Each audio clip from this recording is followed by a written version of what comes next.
Oui, on a tenu la réunion de la section du conseil départemental axée sur deux points. Le premier, c'est sur le compte administratif 2021. Vous savez, comme le stipule la loi, chaque année, il va falloir faire le bilan de l'année précédente. C'était le premier point. Le deuxième point, c'était par rapport à l'orientation. Nous allons vers le vote du budget. Il fallait donc faire cette réorientation-là pour que l'ensemble des commissions puissent s'en approprier des grandes lignes et de faire un travail pour que nous puissions faire la compilation et préparer le document pour le budget 2023.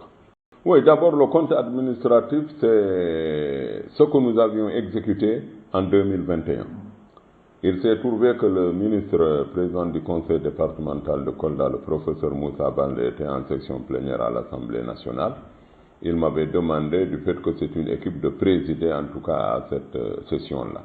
On a fait le point de toutes nos réalisations sur le plan de l'éducation, sur le plan de la santé, sur le plan de la culture, sur le plan de l'environnement, sur le plan du sport et sur le plan de l'allègement des travaux des femmes. Et c'est sur la base de toutes ces informations-là qu'on a eu à présenter un bilan. Et également par rapport à l'augmentation salariale de nos agents, à l'équipement du musée qui doit être ouvert incessamment. Donc c'est sur toutes ces questions-là, il s'y ajoute aussi la couverture maladie universelle pour nos agents.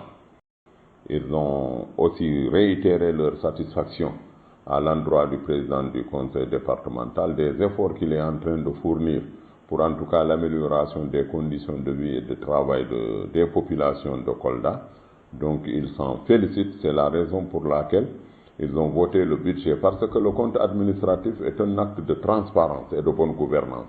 Il va falloir que les conseillers puissent savoir ce qui est réalisé, ce qui est en train d'être fait et comment ça a été fait. Donc ça, nous en avons discuté en long et en large, et je crois qu'ils se sont tous félicités de la gestion antérieure.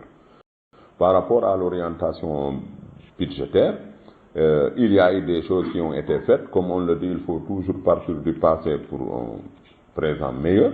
On a pensé qu'il va falloir renforcer l'équipement pour résorber les abris provisoires, les tables bancs, les blocs administratifs pour l'éducation, renforcer de manière élargie l'appui à l'hôpital régional. Et même demander avec insistance sa délocalisation pour que nous puissions avoir un hôpital de niveau 3.